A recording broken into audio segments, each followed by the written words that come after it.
Pemprov Jambi ajukan permohonan 56 miliar rupiah dana siap pakai Karhutla ke BNPB RI. Jumlah pemilih di Kabupaten Tanjung Jabung Timur didominasi oleh generasi milenial dan generasi X. Anggaran defisit hingga 400 miliar rupiah, Pemprov Jambi akan merasionalisasi APBD 2023.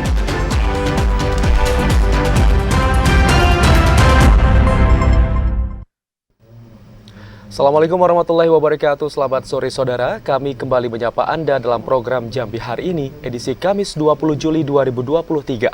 Ya saudara, selain 3 berita utama tadi, redaksi kami juga telah menyiapkan sejumlah informasi penting dan menarik lainnya untuk Anda. Bersama saya Cynthia Permana. Dan saya Ahmad Solihin, inilah Jambi hari ini selengkapnya.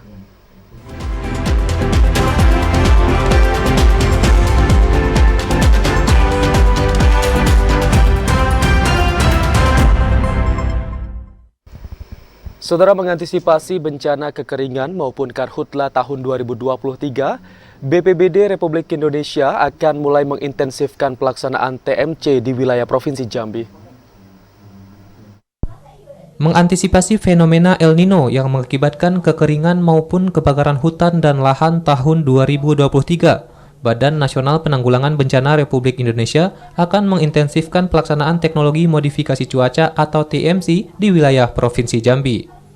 Kepala BNPB RI, Letjen TNI Suharyanto mengatakan, pengintensifan TMC dilakukan sesuai instruksi Presiden Joko Widodo untuk memastikan ketersediaan air di setiap daerah. Melalui pelaksanaan program hujan buatan, ditargetkan dapat membasahi seluruh wilayah rawan kebakaran hingga terpenuhinya cadangan air di waduk, embung, maupun sumur-sumur masyarakat. Suharyanto menekankan, menjamin ketersediaan air di daerah juga dilakukan dalam upaya untuk menghindari terjadi bencana kekeringan. Dengan ketersediaan air yang cukup, diharapkan dapat meminimalisasi terjadinya Karhutla seperti pada tahun 2015 dan 2019, serta gagal panen pada sektor pertanian maupun perkebunan. Tadi kita rapat koordinasi, sudah disetujui oleh Bapak Gubernur juga bahwa kita akan memasifkan, mengintensifkan pelaksanaan teknologi modifikasi cuaca, mendatangkan air dengan hujan untuk mengisi waduk-waduk, sumur-sumur, embung-embung, tempat-tempat penampungan air untuk memastikan ketersediaan air di seluruh Provinsi Jambi ini terjamin.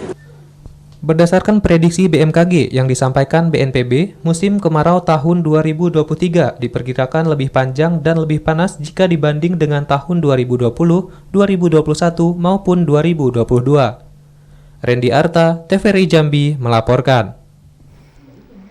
Saudara, salah satu langkah prioritas penanganan Karhutla tahun 2023, pemerintah Provinsi Jambi secara resmi telah mengajukan permohonan dukungan dana siap pakai senilai 56 miliar rupiah kepada BNPB. Dengan alasan untuk memaksimalkan penanganan dan penanggulangan kebakaran hutan dan lahan tahun 2023, pemerintah Provinsi Jambi secara resmi telah mengajukan permohonan dukungan dana siap pakai atau DSP senilai 56 miliar rupiah kepada BNPB RI. Hal tersebut disampaikan Kepala Badan Nasional Penanggulangan Bencana Republik Indonesia Letjen TNI Suharyanto saat melakukan kunjungan kerja dan rapat koordinasi dengan pemerintah Provinsi Jambi.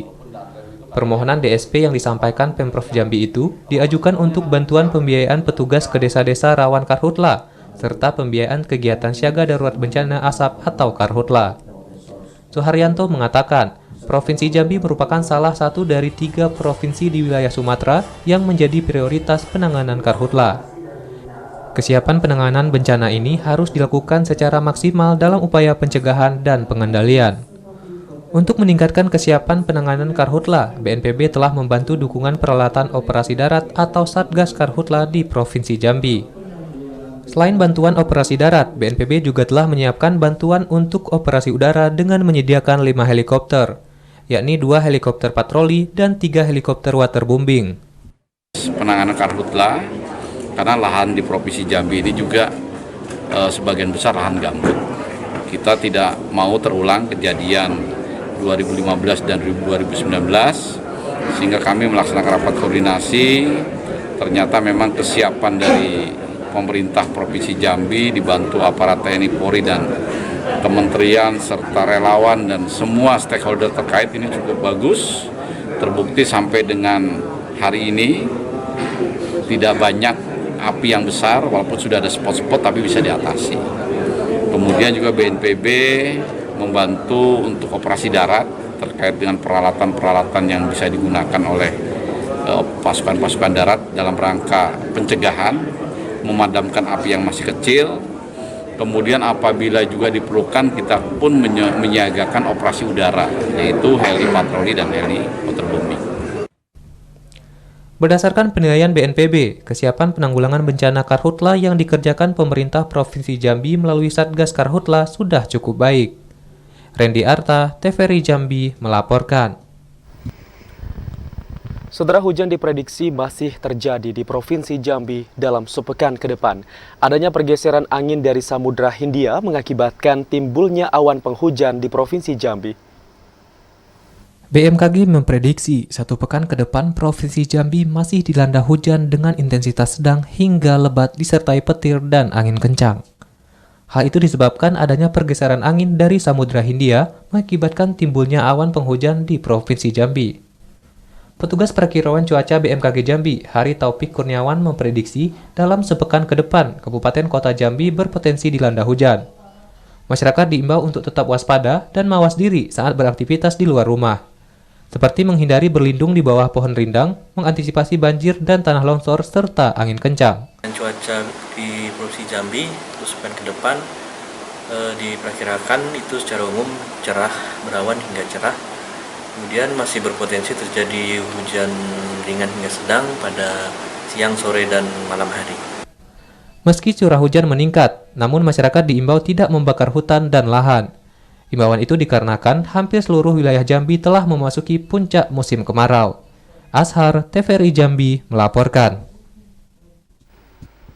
Dasarian ketiga atau akhir bulan Juli 2023 ini, Provinsi Jambi mulai memasuki puncak musim kemarau. BPBD Provinsi Jambi terus mewaspadai karhutla karena sudah sekitar 37 hektar lahan yang terbakar. Badan Penanggulangan Bencana Daerah Provinsi Jambi terus mewaspadai kebakaran hutan dan lahan atau karhutla. Pasalnya, Badan Meteorologi, Klimatologi, dan Geofisika telah memprediksi pada dasarian ketiga atau akhir bulan Juli 2023 ini mulai memasuki musim kemarau. Kepala BPBD Provinsi Jambi, Bahyuni Diliansyah mengatakan, sejak Januari hingga Juli 2023 sudah 37 hektar lahan yang terbakar. Terbanyak di Kabupaten Merangin dan Sarolangun yang merupakan lahan mineral dan semi gambut. BPBD Provinsi Jambi mengklaim meski sudah ada lahan yang terbakar namun masih terkendali. Pasalnya lahan yang terbakar tersebut tidak terlalu luas. Upaya pencegahan karhutla pun terus dilakukan, salah satunya mendirikan 59 posko pemantauan pencegahan karhutla di 8 kabupaten kota yang rawan terbakar. Dasa Wisma kedua, itu di atas tanggal 20, memang baru mau mulai puncak kemarau di tahun 2023. Saya kebetulan juga Satgas Provinsi, kami sudah membuat 59 pos, bukan saja di Muara Jambi, tapi di seluruh kabupaten, kecuali Kota Jambi, Kerinci, dan Singapura. Ada 59 pos yang akan kami gerakkan untuk melakukan sosialisasi dan pencegahan. Sementara ini BPBD Provinsi Jambi juga masih fokus atau menjaga lahan gambut di wilayah Kabupaten Muaro Jambi, Tanjung Jabung Timur, dan Tanjung Jabung Barat, sehingga kebakaran besar tidak terjadi seperti tahun 2019 silam. Joko, TVRI Jambi melaporkan. Pemerintah Kota Jambi mewajibkan pelaku usaha dan pemilik ruko untuk menyiapkan alat pemadam kebakaran ringan.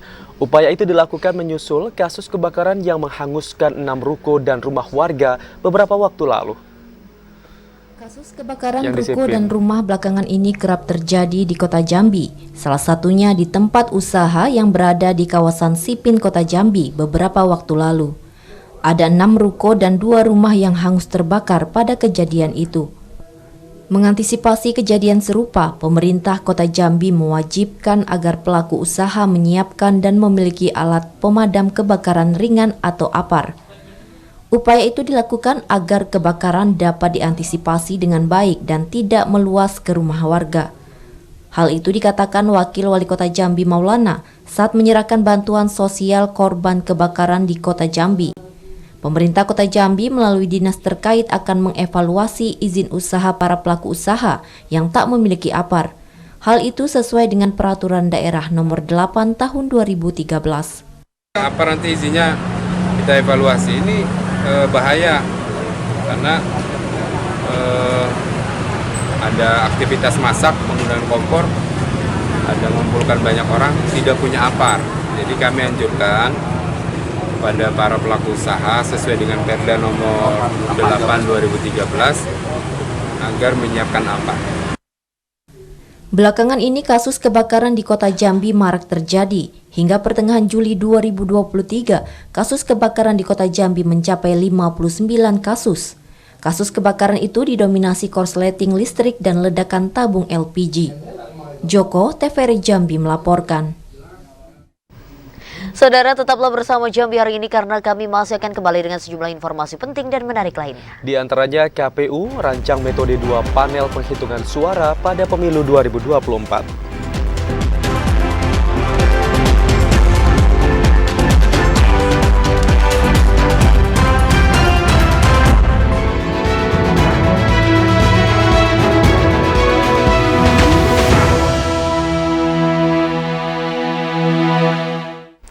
Anda masih menyaksikan Jambi hari ini dalam segmen menuju pemilu 2024.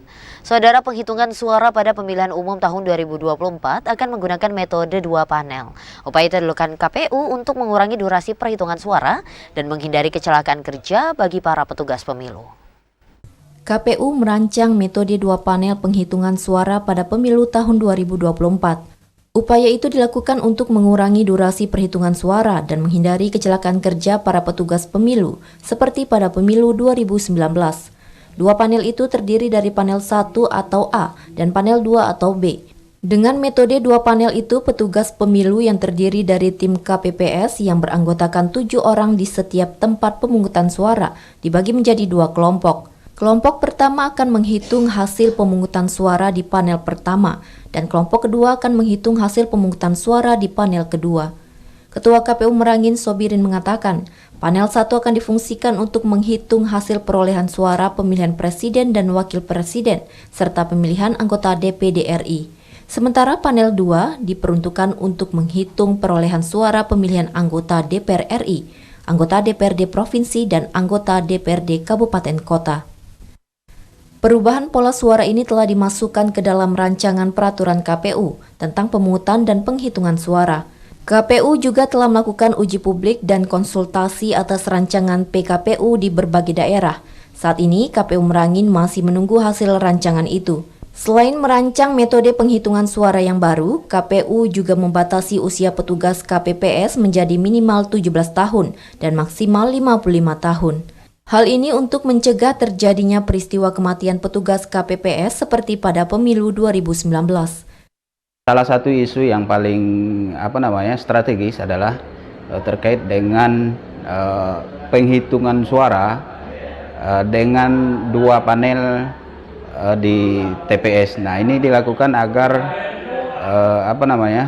waktu dan tenaga dari penyelenggara kita, terutama di KPPS, itu tidak berlarut-larut menghabiskan waktu sampai tengah malam dan juga sampai dini hari. Ketentuan batas usia itu ditetapkan berdasarkan masukan dan kajian dari berbagai pihak, seperti Kementerian Kesehatan, aktivis pemilu dan masyarakat. Ramadan Cerbita Kasa, TVRI Jambi melaporkan. Karakteristik pemilih di Kabupaten Tanjung Jabung Timur didominasi oleh generasi milenial dan generasi X. Mata pilih kedua generasi tersebut mencapai setengah dari DPT yang ditetapkan. KPU Kabupaten Tanjung Jabung Timur mencatat jumlah pemilih generasi Z atau Gen Z dan pemilih milenial sebanyak 87.661 mata pilih.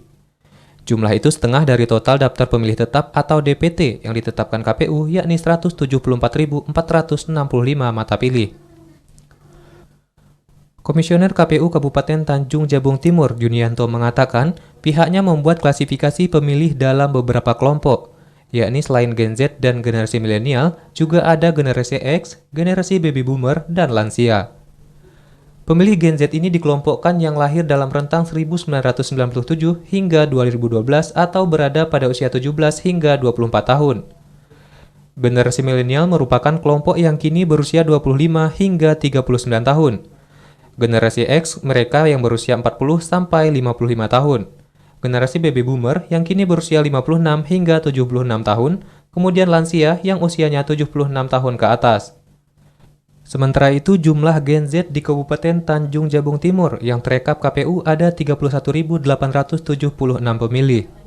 Sedangkan pemilih generasi milenial 55.785, pemilih generasi X 54.700, generasi Baby Boomer 28.313, dan pemilih lansia sebanyak 3.791. Untuk DP kita di Tanjung Jabung Timur itu sebanyak 174.465 pemilih. Dan tentu kita menghimbau kepada perangkat desa dan kemudian kawan-kawan dari PPS, PPK untuk mengarahkan pemilih yang hari ini belum memiliki KTPL dan untuk melakukan perekaman. Gen Z dan generasi milenial menjadi bagian penting dalam pemilu 2024. Khususnya Gen Z, KPU menyatakan kelompok tersebut menjadi sasaran prioritas sosialisasi pemilu karena kelompok ini akan menjadi pemilih pemula. Kliva Fatria, TVRI Jambi, melaporkan. Saudara, 52.000 orang pemilih potensial belum memiliki KTP elektronik jelang Pilkada serentak 2024. Pemerintah Provinsi Jambi berkomitmen untuk mendorong percepatan penyelesaian persoalan tersebut. Menjelang pelaksanaan pemilihan umum serentak tahun 2024 untuk pemilihan anggota legislatif dan presiden, pemerintah Provinsi Jambi akan mendorong percepatan penyelesaian pendataan 52.000 orang pemilih potensial yang belum memiliki kartu tanda penduduk elektronik. Sekretaris Daerah Provinsi Jambi Sudirman mengatakan, percepatan ini dilakukan untuk menjamin warga yang sudah terdaftar sebagai pemilih tetap dapat menyalurkan hak pilihnya. Percepatan kepemilikan KTP elektronik ini akan dilakukan Pemprov dengan meminta Dinas Kependudukan Provinsi Jambi untuk mengencarkan pelaksanaan perekaman data kependudukan. Selain itu, Pemprov akan mendorong pemerintah kabupaten kota melalui Dinas Kependudukan untuk segera melakukan pendataan warga. Sekda menekankan, hasil pendataan akan menjadi kunci keberhasilan penerbitan KTP elektronik untuk 52.000 warga Jambi yang belum memiliki identitas resmi tersebut. Percepatan penyelesaian target 100% identitas kependudukan bagi warga yang sudah berusia 17 tahun saat pemilu secara maksimal akan diupayakan pemerintah. Pileg dan Pilpres itu total untuk penduduk Jambi yang punya hak suara itu lebih kurang 2.600.000 lebih ya, hampir 2,7 juta hampir. Nah, di antaranya tercatat ada 52.000-an lebih yang sudah terdata sebagai pemilih, tapi kemudian dia nggak memiliki KTP elektronik. Oleh karena itu tugas bersama nanti Dukcapil Provinsi dan Kabupaten Kota melakukan langkah-langkah percepatan untuk mendata nama-nama mereka yang pada saat tanggal pencoblosan itu sudah masuk di usia 17 tahun. Ya. Itu termasuk yang di 52.000 itu termasuk anak-anak sekolah yang belum punya KTP ini. Belum pemula. Termasuk juga masyarakat di pedalaman, termasuk juga yang suku anak dalam itu harus didorong. Itu kita sudah instruksikan kemarin dengan Dukcapil untuk melakukan langkah-langkah itu. Berdasarkan data yang disampaikan pihak KPU Provinsi Jambi untuk pelaksanaan pemilu serentak tahun 2024, total ada 2,6 juta dari 3,6 juta warga Jambi yang ditetapkan masuk dalam daftar pemilih tetap dan memiliki hak pilih. Randy Arta, TVRI Jambi melaporkan. KPU Kabupaten Tebo saat ini tengah melakukan verifikasi berkas bacalek untuk 13 partai politik yang mengajukan berkas perbaikan.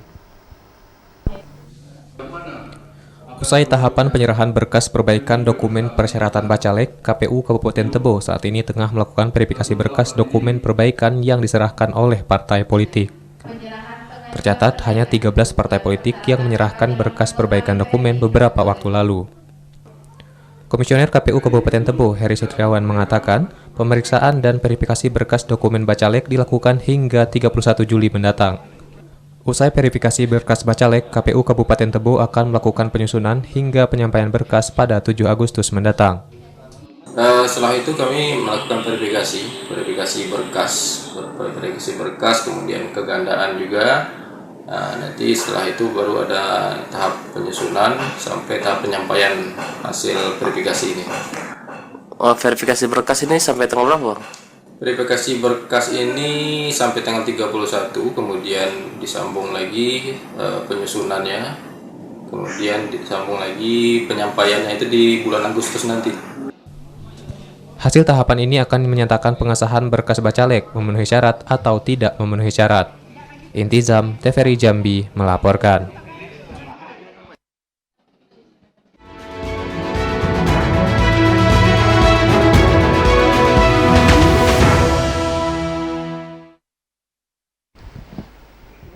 Beralih ke sorotan lainnya, Saudara, Pemprov Jambi akan merasionalisasi anggaran pendapatan belanja daerah atau APBD tahun 2023. Rasionalisasi itu dilakukan karena anggaran Pemprov Jambi mengalami defisit sekitar 400 miliar rupiah. Pemerintah Provinsi Jambi akan merasionalisasikan APBD tahun 2023. Rasionalisasi itu dilakukan karena anggaran Pemprov Jambi mengalami defisit mencapai 400 miliar rupiah. Defisit anggaran itu disebabkan karena Kemendagri meminta pemerintah daerah untuk mengalokasikan anggaran 40% dari APBD untuk pemilu, baik dari penyelenggaraan maupun pengamanan saat pemilu 2024. Tak hanya itu, defisit anggaran juga disebabkan karena dana transfer dari pemerintah pusat pada tahun 2023 tidak masuk, melainkan masuk pada tahun 2022 yang kemudian menjadi silpa, serta adanya kegiatan tambahan yang tidak dapat diselenggarakan pada tahun 2022. Banyak faktor. Pertama, kita diberikan tanggung jawab berdasarkan surat edaran Mendagri untuk di tahun ini itu mengalokasikan 40% biaya pilkada. Sebetulnya kita kan merencanakan baru di tahun 2024 nih. Tapi ada perintah dari SE Mendagri, ternyata kita harus mengalokasikan anggaran 40% untuk pembiayaan pilkada, baik untuk KPU, Panwaslu, Polda maupun untuk Korem gitu ya. Itu yang harus kita sikapi, 40% dulu didistribusikan.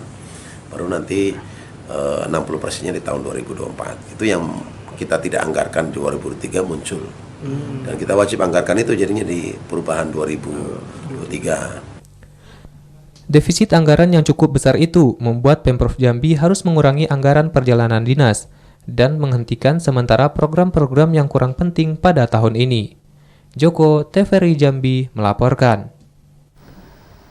Tahun 2023 ini, Pemkab Muaro Jambi telah mengusulkan sebanyak 424 formasi P3K kepada Menpan RB. Ratusan formasi tersebut hanya diperuntukkan bagi honorer yang telah mengabdi selama 3 tahun di Pemkab Muaro Jambi. Kabar gembira bagi para tenaga honorer di lingkungan pemerintah Kabupaten Muaro Jambi. Pemkab melalui Badan Kepegawaian Daerah tahun 2023 ini sudah mengusulkan 424 formasi pegawai pemerintah dengan perjanjian kerja kepada Kementerian Pendayagunaan Aparatur Negara dan Reformasi Birokrasi Republik Indonesia. Dari ratusan formasi yang diajukan tersebut, diantaranya untuk guru sebanyak 333 formasi, untuk kesehatan 75 formasi, dan 16 formasi lainnya untuk teknis. Tenaga teknis yang direkrut merupakan analis kebijakan, analis sumber daya manusia, arsiparis, dan penyuluh. P3K Kabupaten Muaro Jambi yang tahun 2023 kita sudah mengusulkan ke Menpan dan sekarang kita masih menunggu penentuan atau penetapan formasi dari Menpan untuk formasi yang kita ajukan. Namun saat ini Pemkab Muaro Jambi belum dapat memastikan jadwal tes dan berapa formasi yang disetujui oleh pemerintah pusat. Kabid Pengangkatan Pensiun dan Data ASN BKN Muaro Jambi, Rini Herawati mengatakan, mereka yang dapat mengikuti proses seleksi merupakan para tenaga honorer yang telah mengabdi di Pemkab Muaro Jambi selama 3 tahun.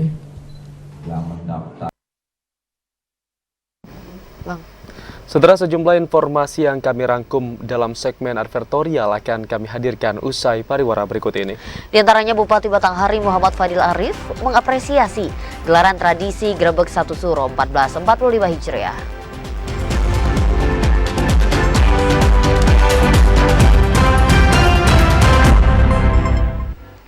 Saudara, Anda masih menyaksikan Jambi hari ini dalam segmen advertorial. Gubernur Al-Haris mengikuti rakor penanganan Karhutla Provinsi Jambi tahun 2023 bersama BNPB. Al-Haris minta seluruh pihak terkait berkomitmen untuk membangun sistem penanggulangan bencana yang terpadu dan menyeluruh. Gubernur Jambi Al-Haris mengikuti rapat koordinasi penanganan kebakaran hutan dan lahan Provinsi Jambi tahun 2023. Rakor itu dipimpin Kepala Badan Nasional Penanggulangan Bencana Republik Indonesia Letjen TNI Suharyanto. Gubernur Al-Haris mengatakan, permasalahan kebakaran hutan dan lahan yang ditambah dengan peningkatan suhu dan perubahan iklim sudah harus disikapi secara khusus. Pembangunan sistem penanggulangan bencana yang terpadu dan menyeluruh, mulai dari penyusunan kebijakan, perencanaan teknis hingga implementasi, sangat dibutuhkan dalam mengoptimalkan penanggulangan karhutla. Pemerintah Provinsi Jambi berkomitmen untuk terus berkolaborasi dalam penanganan karhutla. Strategi ini menjadi upaya konkret pencegahan kejadian bencana karhutla di daerah. Pemprov Jambi akan mengikuti arahan BNPB agar upaya penanganan karhutla berjalan lebih optimal. Kita mencegah, ya masyarakat, kita ajak masyarakat untuk sadar akan tidak usah pembakaran dengan membakar. Yang kedua tadi, tim kita ya TNI Polri dengan pos sudah ada tadi, juga dengan abang-abang dari BMKG kita mulai siap-siap nih, siap-siap dan bimbingan dari Pak Kaban, nah arahan beliau, nah kita bekerja secara masif ke depannya. Semua Bupati Wali Kota ke bawahnya juga masif saya kira, agar Jambi pastikan tidak ada karhutla di tahun ini sampai kondisi aman. Kepala BNPB Republik Indonesia Letjen TNI Suharyanto mengungkapkan, rakor ini dilakukan untuk memastikan kesiapan dan kesiapsiagaan daerah dalam menghadapi karhutla tahun 2023. Khususnya kesiapan dalam penanggulangan fenomena El Nino yang bisa berakibat buruk jika tidak diantisipasi dengan baik. Saya Kepala BNPB berkunjung ke Provinsi Jambi untuk memastikan kesiapan dan kesiapsiagaan daerah dalam rangka menghadapi fenomena El Nino di 2023. Fenomena El Nino artinya prediksi dari BMKG musim panas di tahun ini akan lebih panjang dan lebih besar daripada tahun-tahun sebelumnya, khususnya apabila dibandingkan di tahun 2021, 2022, dan 2020. Pada rakor ini, BNPB Republik Indonesia secara resmi menyerahkan bantuan dukungan peralatan penanganan karhutla kepada pemerintah Provinsi Jambi. Randy Arta, TVRI Jambi melaporkan. Untuk mendukung pengembangan ekonomi syariah, Asisten 2 Setda Provinsi Jambi Johansyah secara resmi membuka Semarak Ekonomi Syariah Jambi ketiga tahun 2023. Gubernur Jambi diwakili Pelaksana Harian Asisten 2 Setda Provinsi Jambi Johansyah secara resmi membuka Semarak Ekonomi Syariah Jambi atau Serambi ketiga tahun 2023 yang diselenggarakan perwakilan Bank Indonesia Provinsi Jambi. Johansyah mengatakan, pemerintah Provinsi Jambi sangat mendukung perkembangan dan pertumbuhan ekonomi syariah bersama dengan ekonomi konvensional. Kehadiran ekonomi syariah menjadi pilihan lain bagi masyarakat dalam upaya memenuhi kebutuhan hidup. Kebutuhan akan prinsip syariah pada pasar global menjadi peluang ekonomi yang harus dioptimalkan. Dengan mendorong pengembangan ekonomi syariah sehingga diminati pasar, Johansyah menekankan, untuk mendukung pengembangan ekonomi syariah, pemerintah pusat telah membentuk Komite Nasional Ekonomi dan Keuangan Syariah hingga ke tingkat daerah. Langkah tersebut menjadi salah satu strategi untuk mendorong perekonomian syariah tumbuh konsisten dan berkembang menjadi sumber pemberdayaan masyarakat. Penyelenggaraan Serambi menjadi sarana efektif dalam meningkatkan literasi ekonomi syariah kepada masyarakat untuk mendorong percepatan pembangunan daerah. Kita kan Provinsi Jambi ini baru bentuk Komite Daerah Ekonomi Syariah ya. Provinsi Jambi kemarin dikukuhkan oleh Pak Wapres. Nah ini pekerjaan kita ini memang akan sinergi dengan semua stakeholder, khususnya dari Bank Indonesia, kemudian dari Kementerian Agama, yang lainnya. Ini terkait dengan produk halal. Nah kita lihat tadi kita juga sudah serahkan sertifikat halal kepada beberapa produk tadi. Nah ini merupakan salah satu target kita ya dari Komite Ekonomi Daerah tadi, syariah tadi, untuk pengembangan produk halal. Nah, kami nanti bersama dengan BI nanti akan membuat satu zona khusus contohan terkait dengan produk halal di satu kawasan. Johan Syah berharap pembangunan ekonomi syariah dapat berdampak positif terhadap pertumbuhan ekonomi daerah dalam upaya mewujudkan kesejahteraan masyarakat. Randy Arta, TVRI Jambi, melaporkan. Sorotan lainnya, saudara, memeriahkan Tahun Baru Islam, warga Seridadi Kabupaten Batanghari menggelar Festival Grebek Suro. Kegiatan ini pun dibuka langsung oleh Bupati Batanghari Muhammad Fadil Arif pada Rabu siang kemarin. Festival Grebek 1 Suro digelar warga Seridadi pada Rabu siang kemarin, 1 Muharram 1445 Hijriah, 19 Juli 2023. Merupakan momen tahunan yang selalu dilaksanakan dalam rangka memeriahkan Tahun Baru Islam 1 Muharram 1445 Hijriah. Antusias masyarakat yang hadir dalam acara ini pun tidak terbendung, karena di festival tersebut banyak menyuguhkan penampilan kesenian khas Jawa Timur, mulai dari reok Ponorogo hingga memperebutkan gunung makanan. Bahkan warga yang hadir pun turut melakukan tradisi makan bersama. Acara tersebut dibuka oleh Bupati Batanghari Muhammad Fadil Arif. Bupati mengapresiasi atas gelaran tradisi budaya asal Kabupaten Ponorogo. Kedepan warga perlu melestarikan ciri khas kedaerahan agar lebih dikenal masyarakat luas. Selain itu, tujuan lain dari Festival Grebek bisa lebih memperkuat tali silaturahmi antara sesama warga keturunan dari Jawa, khususnya Ponorogo, yang kini berdomisili di Kabupaten Batanghari. Pertama kita apresiasi ya bahwa masyarakat dan masih punya keinginan secara bersama-sama dengan dana bersama mereka merayakan Tahun Baru Islam dengan kegiatan festival seperti ini.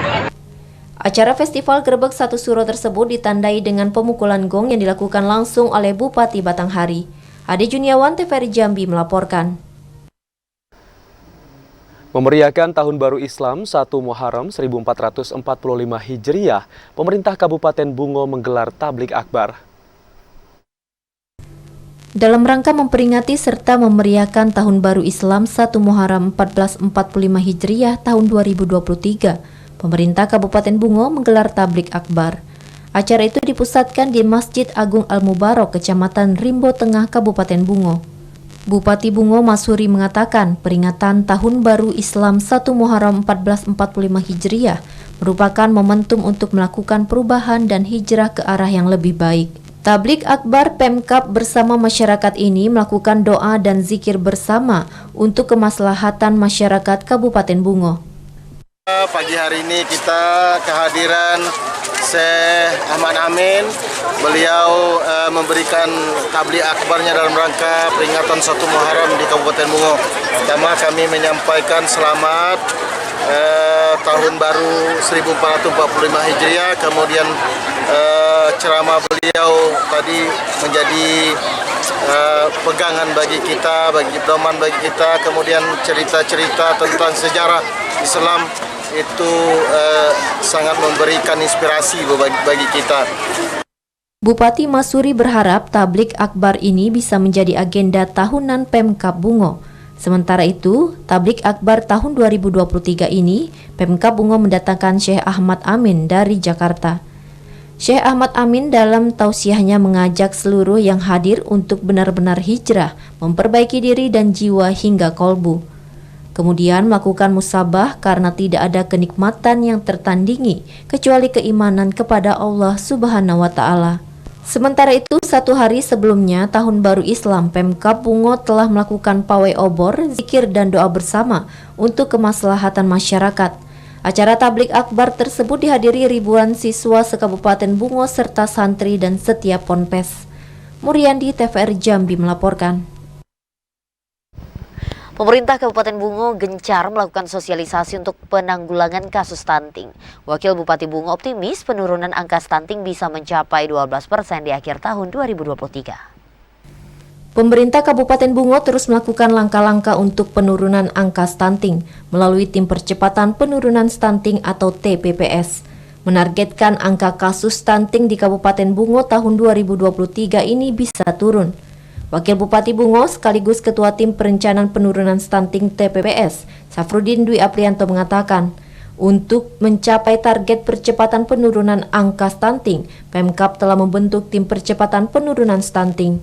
Berdasarkan data dari Survei Status Gizi Indonesia (SSGI), angka stunting di Kabupaten Bungo mencapai 15,4% pada tahun 2022 lalu. Pada akhir tahun 2023 bisa turun menjadi 12%. Tim TPPS diharapkan dapat melakukan intervensi secara sensitif maupun spesifik. Sampai kemarin survei terakhir 2022, angka kita itu 15,4%. Nah, kita berharap di akhir tahun 2023 bisa menembus 12%. Akhir 2024 harapan kita di bawah 10 lah gitu. Jadi semua kita kerjakan yang menjadi tugas TPS Kabupaten Bungo. Jadi intervensi memang terus kita laksanakan dengan koordinasi dengan pihak terkait. Untuk mencapai target penurunan angka stunting, Pemkab akan melakukan intervensi terutama kepada calon pengantin baru, ibu hamil dan ibu bersalin. Tujuan untuk mencegah lahirnya kasus stunting baru. Selain itu, untuk bayi usia 2 tahun yang sudah terindikasi akan dilakukan pengobatan. Begitu juga jika terjadi konfirmasi kasus stunting pertama, segera dilakukan rujukan puskesmas terdekat. Kemudian dievaluasi. Jika benar stunting, maka akan dilakukan rujukan ke RSUD Kabupaten Bungo. Muhriandi, TVRI Jambi melaporkan.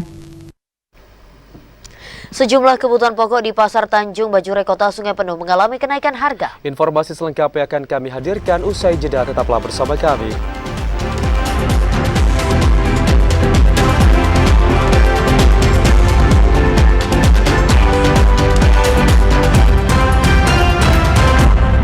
Labbaik Allahumma labbaik, labbaik la syarika laka labbaik.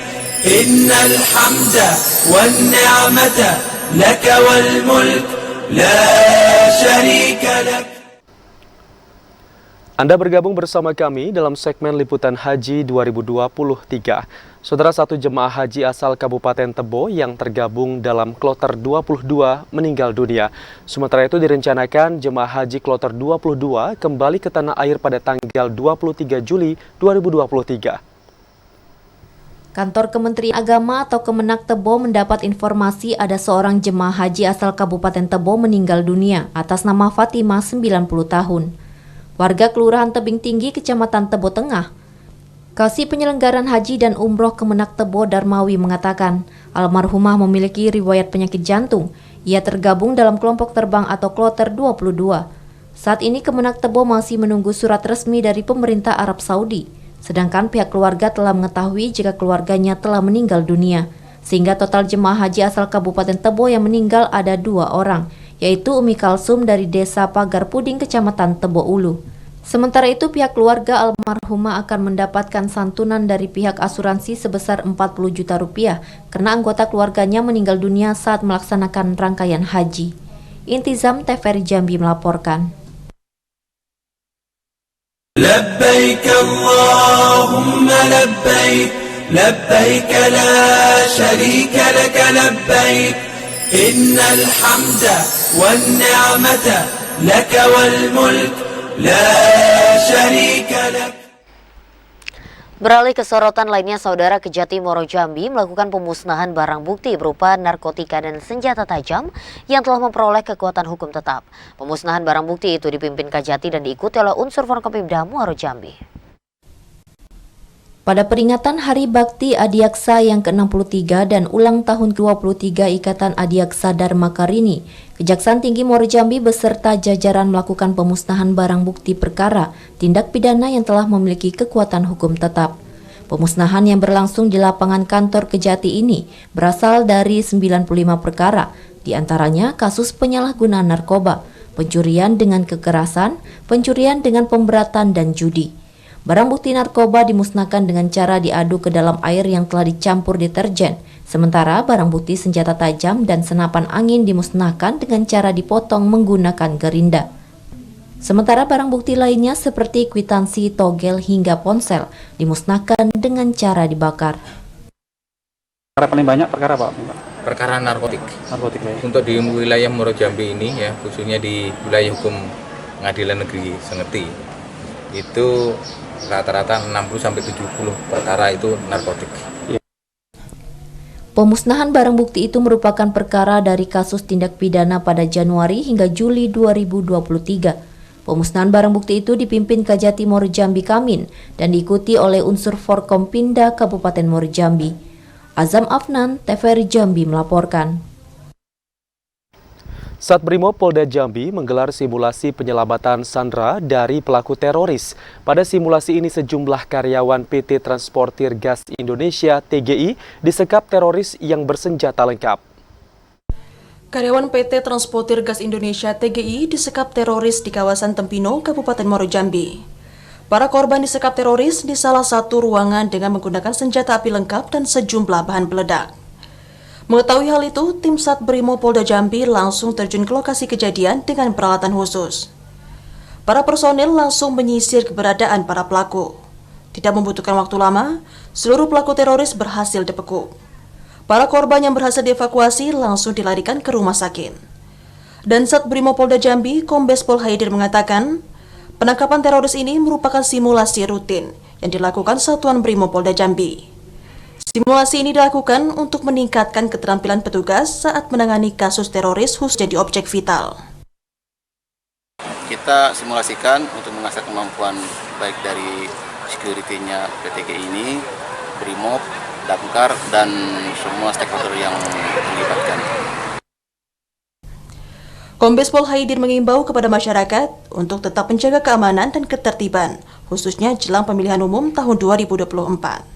Asyhar, TVRI Jambi melaporkan. Harga sejumlah kebutuhan pokok di Pasar Tanjung Bajure Kota Sungai Penuh mengalami kenaikan. Kenaikan harga dipicu kurangnya pasokan dari petani. Harga sejumlah kebutuhan pokok di Pasar Tanjung Bajure, Kota Sungai Penuh terpantau mengalami kenaikan. Seperti cabai merah yang sebelumnya dijual dengan harga Rp24.000 per kilogram, kini naik menjadi Rp34.000 per kilogram. Bawang merah yang sebelumnya Rp20.000 per kilogram, kini naik menjadi Rp28.000 per kilogram. Kemudian kentang yang sebelumnya dijual dengan harga Rp12.000 per kilogram, kini naik menjadi Rp15.000 per kilogram. Dan tomat yang sebelumnya di harga Rp4.000 kini naik menjadi Rp8.000 per kilogram. Seorang pedagang Tri Rusmita mengatakan kenaikan harga sudah terjadi sejak 2 pekan lalu. Ini dipicu oleh kurangnya pasokan bahan pokok dan sayuran dari petani. Akibat banyak petani yang mengalami gagal panen. Yang naik itu apa beda? Cabai, bawang, tomat, kentang. Untuk sebelum ini harganya berapa teh? Harga cabai sebelumnya 24, naik jadi 34. Bawang sebelumnya 20, sekarang 28. Kentang sebelumnya 12, sekarang 15. Meski harga sejumlah kebutuhan pokok naik, namun diakui oleh pedagang, daya beli masyarakat relatif stabil. Ilwan, TVRI Jambi melaporkan. Harga sejumlah bahan pokok di Pasar Sengeti masih tinggi. Saat ini harga telur ayam dijual Rp60.000 per karpet, sementara harga daging ayam potong dijual Rp36.000 per kilogram. Harga telur dan daging ayam potong di pasar tradisional Sengeti Muaro Jambi masih tinggi. Saat ini harga telur ayam masih dijual Rp60.000 per karpet dengan isi 30 butir telur. Sementara harga daging ayam potong masih dijual Rp36.000 per kilogram. Tingginya harga dua bahan pokok itu telah terjadi sejak 2 bulan terakhir. Biasanya harga telur ayam dijual hanya Rp45 hingga Rp55.000 per karpet. Sedangkan daging ayam potong dari harga Rp30 hingga Rp34.000 per kilogram. Berapa sekarang? Cabai rawit sekarang 40-an. 40-an ya. Untuk ke depan seperti apa ya?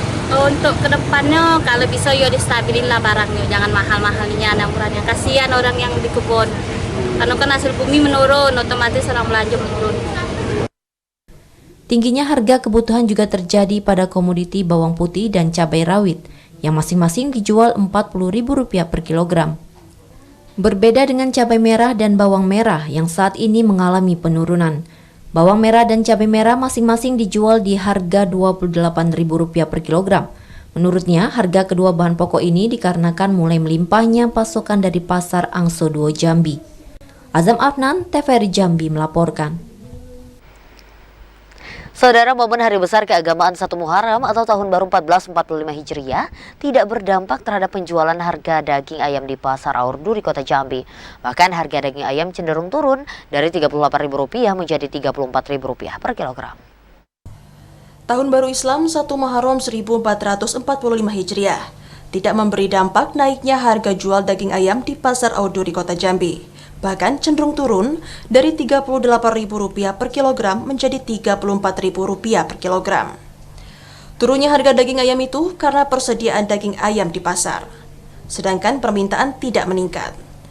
Meski adanya perayaan Hari Besar Keagamaan atau memasuki Tahun Baru Islam 1 Muharram 1445 Hijriah, sepinya pembeli daging ayam ini berdampak pada pendapatan para pedagang. Biasanya setiap hari Besar Keagamaan mampu menjual 2 pikul ayam. Saat ini hanya 1 pikul daging ayam potong. Bu ya, mulai turun Bu ya harga ya? Turun. Kalau sebelumnya berapa Bu? Sebelumnya 38. 38 Bu ya. Kemarin 40. Oh, artinya stoknya sudah mulai banyak Bu ya? Ya, sudah. Berarti tahun baru Islam ini juga tidak berpengaruh Bu? Sementara itu untuk harga bahan pokok lainnya juga masih stabil. Seperti cabai merah dijual Rp24.000 per kilogram, cabai rawit Rp26.000 per kilogram. Untuk daging sapi segar masih di angka Rp140.000 per kilogram. Joko TVRI Jambi melaporkan. Saudara, informasi tadi sekaligus mengakhiri jumpa kita di Jambi hari ini. Terima kasih atas perhatian dan kebersamaan Anda. Saya Cynthia Permana. Dan saya Ahmad Solihin bersama kerabat kerja yang bertugas pamit undur diri. Wassalamualaikum warahmatullahi wabarakatuh dan sampai jumpa.